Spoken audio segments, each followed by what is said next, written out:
पाठाच्या शेवटी काही शब्दांचे विस्तारित अर्थ दिले आहे ते बघत आहोत आपण ऋतूपर्यंत बघितलं होतं. आता एकक बघूया. युनिट. एका ठराविक प्रामाणिक संख्या किंवा राशीचा उपयोग राशीच्या मापनासाठी केला जातो. उदाहरणार्थ ग्राम हे वजनाचे तर सेमी हे लांबीचे एकक आहे. कृत्रिम उपग्रह. Man-made satellite. मानवाने तयार करून अवकाशात सोडलेले पृथ्वीभोवती प्रदक्षिणा करणारे किंवा पृथ्वीच्या बरोबरी फिरणारे उपग्रह. प्रदक्षिणा करणारे उपग्रह पृथ्वीच्या पृष्ठभागाची माहिती पाठवतात. पृथ्वीच्या बरोबरी फिरणारे उपग्रहाचा उपयोग संदेशवहनासाठी होतो. खगोल बघूया आपण. ख म्हणजे आकाश. आकाशातील सर्व गोलांना खगोल असे म्हणतात. बघा, ख म्हणजे आकाश. आकाशातील सर्व गोलांना खगोल असे म्हणतात. खचदरी बघू. खचदरी. पृथ्वीच्या अंतर्गत हालचालीमुळे एखाद्या भागातील जमीन खचून तयार झालेली दरी. उदाहरणार्थ भारतीय उपखंडातील नर्मदा व तापी या नद्यांच्या दऱ्या. हे लक्षात राहू द्या. तापी व नर्मदा या नद्यांनी दऱ्या निर्माण केल्या आहे. खंड. जमिनीचा विस्तीर्ण सलग भाग. बघा, खंड म्हणजे काय? जमिनीचा विस्तीर्ण सलग भाग हा महासागराने वेढलेला असतो. काही खंडे एकमेकांना जोडलेली आहे.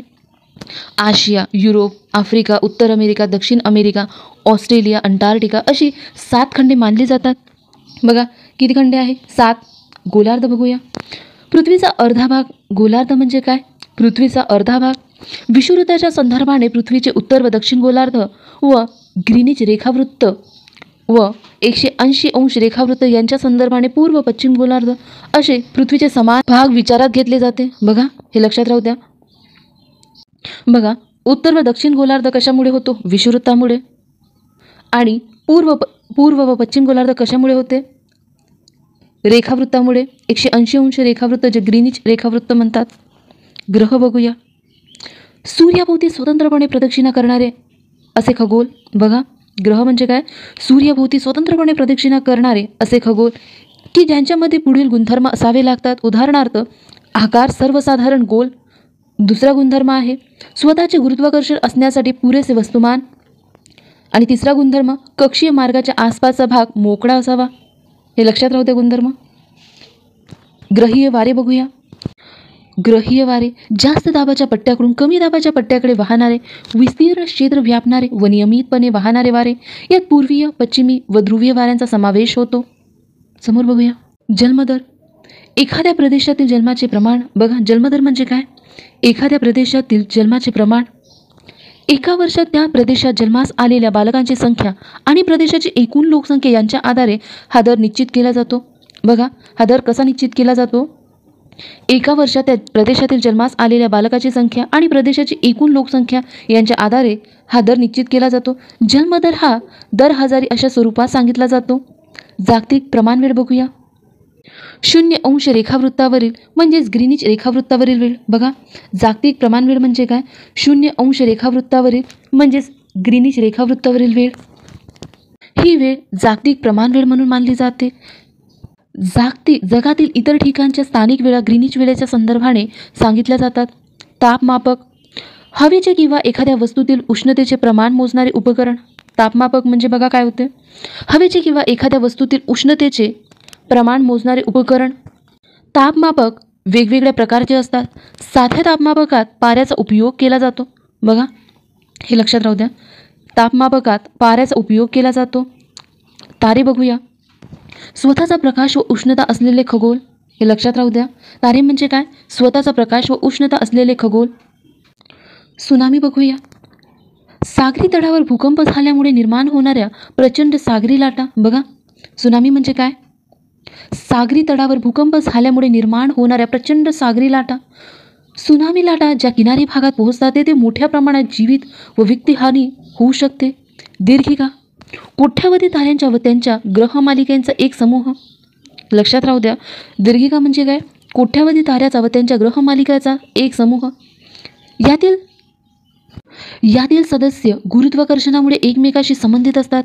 आपली सूर्यमाला ज्या दीर्घिकेची सदस्य आहे तिला आकाशगंगा म्हणतात. बघा, आपली सूर्यमाला ज्या दीर्घिकेची सदस्य आहे तिला आकाशगंगा म्हणतात. अवकाशात अशा अनेक दीर्घिका आहेत. धूमकेतू बघूया. सूर्यमालेतील सदस्य, बघा धूमकेतू म्हणजे काय होते, सूर्यमालेतील सदस्य.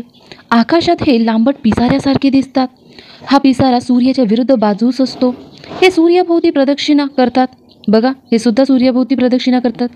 यांचा मार्ग दीर्घ लंबवर्तुळाकार असल्यामुळे ते क्विंचित आपल्याला दिसतात. ते आपल्याला क्विंचित का दिसतात? कारण की यांचा मार्ग दीर्घ लंबवर्तुळाकार आहे आणि त्यांचे पुनर्दर्शनही अनेक वर्षांनी होते. हे वैशिष्ट्य लक्षात राहू द्या. लांबट पिसाऱ्यासारखे दिसतात, दीर्घ लंबवर्तुळाकार असल्यामुळे क्विंचित आपल्याला दिसतात आणि पुनर्दर्शनही त्यांचे अनेक वर्षांनी होतात. हे काही पॉईंट्स लक्षात राहू द्या. ध्रुवीय वारे बघूया. ध्रुवीय जास्त दाबाच्या पट्ट्याकडून उपध्रुवीय कमी दाबाच्या पट्ट्याकडे वाहणारे ग्रहीय वारे. बघा ध्रुवीय वारे म्हणजे काय? ध्रुवीय जास्त दाबाच्या पट्ट्याकडून उपध्रुवीय कमी दाबाच्या पट्ट्याकडे वाहणारे ग्रहीय वारे. समोर बघूया. नकाशा प्रमाण हे आपल्यासाठी महत्त्वाचं नाही. आपण नैसर्गिक प्रदेश बघूया. हवामान व वनस्पती यांचे साधर्म्य असलेले प्रदेश. बघा नैसर्गिक प्रदेश म्हणजे काय? हवामान व वनस्पती यांचे साधर्म्य असलेले प्रदेश. हवामान व वनस्पतीतील साधर्म्यामुळे अशा प्रदेशातील प्राणी जीवन व काही प्रमाणात मानवी जीवन यातही सारखेपणा दिसून येते. हे बघा लक्षात घ्या. हवामान व वनस्पतीतील साधर्म्यामुळे अशा प्रदेशातील प्राणी जीवन व काही प्रमाणात मानवी जीवन यातही सारखेपणा दिसून येते. असं तुम्हाला प्रश्न इथे बनू शकतो. प्राणी जीवन व काही प्रमाणात मानवी जीवन सारखे का दिसून येते? तर हवामान व वनस्पतीतील साधर्म्यामुळे. पर्जन्यमापक बघूया. पर्जन्य मोजण्याचे उपकरण. पर्जन्यमापक म्हणजे काय? पर्जन्य मोजण्याचे उपकरण. साध्या पर्जन्यमापकात जमा झालेले पावसाचे पाणी मोजपात्राने मोजून पर्जन्य सांगितले जातो. स्वय आरेखन पर्जन्यमापकाद्वारे दिवसभरात किंवा विशिष्ट काळात पडलेल्या पावसाचा आलेख काढला जातो. पश्चिमी वारे बघूया. पश्चिमेकडून येणारे वारे. पश्चिमी वारे म्हणजे काय? पश्चिमेकडून येणारे वारे. मध्य अक्षवृत्तीय जास्त दाबाच्या पट्ट्याकडून उपध्रुवीय कमी दाबाच्या पट्ट्याकडे वाहणारे ग्रहीय वारे. बघा पश्चिमी वारे म्हणजे काय? लक्षात राहू द्या. पायऱ्या पायऱ्यांची शेती. पर्वतमय प्रदेशात सपाट जमीन फारशी उपलब्ध होत नाही, म्हणून उताराची जमीन शेतीसाठी वापरावी लागते. यासाठी अरुंद अशा जमिनीच्या सपाट पट्ट्या उतारावर तयार करून त्यात पिके घेतली जातात. दुरून या पट्ट्या पायऱ्यासारख्या दिसतात, म्हणून अशा शेतीस पायऱ्या पायऱ्याची शेती म्हणतात. बघा पायऱ्या पायऱ्याची शेती कशाला म्हणतात? इथून बघा. पर्वतमय प्रदेशात सपाट जमीन फारशी उपलब्ध होत नाही, म्हणून उताराची जमीन शेतीसाठी वापरावी लागते. यासाठी अरुंद अशा जमिनीच्या सपाट पट्ट्या उतारावर तयार करून त्यात पिके घेतली जातात. दुरून पट्ट्या पायऱ्यासारख्या दिसतात, म्हणून अशा शेतीस पायऱ्या पायऱ्याची शेती म्हणतात. पूर्वीय वारे म्हणजे पूर्वेकडून येणारे वारे. मध्य अक्षवृत्तीय जास्त दाबाच्या पट्ट्याकडून विषुववृत्तीय कमी दाबाच्या पट्ट्याकडे वाहणारे ग्रहीय वारे. प्रतल बघूया. एक सपाट पृष्ठभाग की ज्यावरील सर्व बिंदू एकाच पातळीत असतात. प्रत्यावर्त वारे बघूया. एखाद्या प्रदेशात हवेचा दाब आसपासच्या प्रदेशापेक्षा जास्त वाढतो.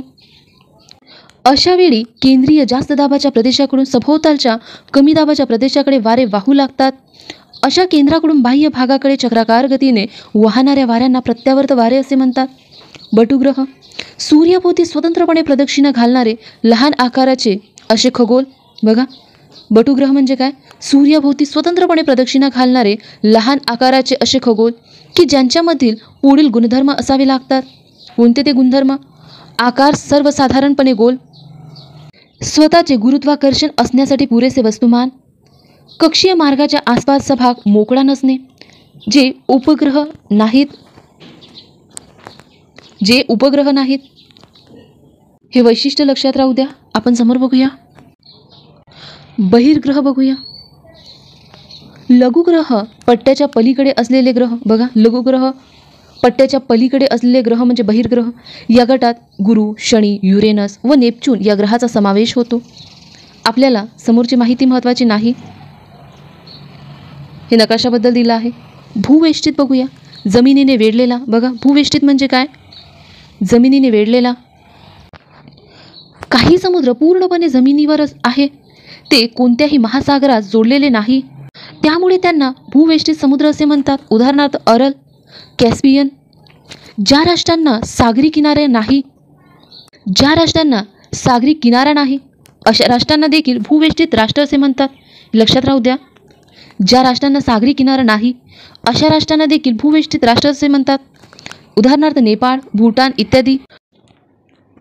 या ठिकाणी आपण थांबूया. भेटूया पुढच्या व्हिडिओमध्ये नवीन माहिती घेऊन. आजची माहिती तुम्हाला आवडली असेल तर व्हिडिओला लाईक करा आणि चॅनलवर नवीन असाल तर सबस्क्राईब करा, म्हणजेच तुम्हाला लगेच नोटिफिकेशन मिळत राहील. थँक्यू.